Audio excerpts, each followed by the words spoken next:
Hello students, welcome to GJU chemistry. आज हम chemical bonding के बेसिक कॉन्सेप्ट समझेंगे। ये टॉपिक बीएससी केमिस्ट्री का फाउंडेशन टॉपिक है। अगर बॉन्डिंग क्लियर हो जाए तो आगे के टॉपिक्स जैसे हाइब्रिडाइजेशन और मॉलिक्यूलर शेप समझना काफ़ी इजी हो जाता है। सबसे पहले समझते हैं केमिकल बॉन्ड होता क्या है। केमिकल बॉन्ड एक अट्रैक्टिव फोर्स होती है जो दो एटम्स को एक साथ जोड़कर मॉलिक्यूल या कंपाउंड बनाती है। जैसे हाइड्रोजन के दो एटम्स मिलकर H2 मॉलिक्यूल्स बनाते हैं, ऑक्सीजन के एटम्स O2 बनाते हैं और सोडियम और क्लोरीन मिलकर NaCl बनाते हैं।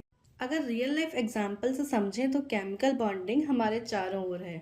जैसे कि दोस्ती, जब दोस्ती होती है तब एक बॉन्ड बनता है, वैसे ही केमिकल बॉन्ड होता है। फॉर एग्जांपल NaCl यानी सोडियम क्लोराइड।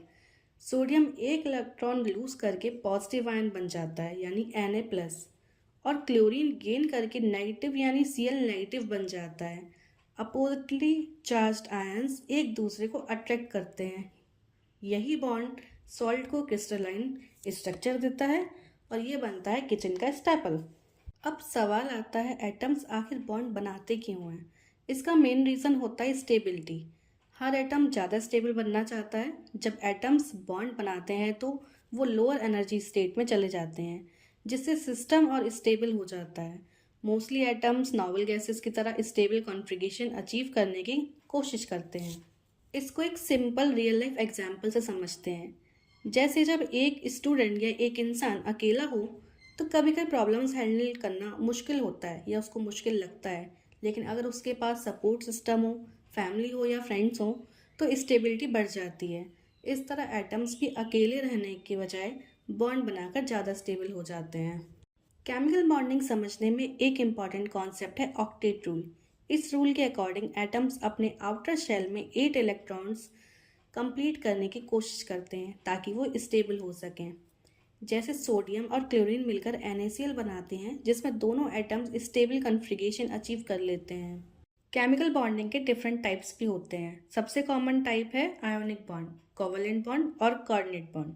इन बॉन्ड्स का फॉर्मेशन इलेक्ट्रॉन्स के ट्रांसफ़र या शेयरिंग के बेसिस पर होता है। आने वाली वीडियोस में हम इन सब बॉन्ड्स को डिटेल में समझेंगे। सिग्मा और पाई बॉन्ड क्या है, ब्रीफ में समझते हैं। जब दो एटम्स के ऑर्बिटल्स डायरेक्टली ओवरलैप करते हैं तो सिग्मा बॉन्ड बनता है। ये यूजुअली सबसे स्ट्रॉन्ग बॉन्ड होता है।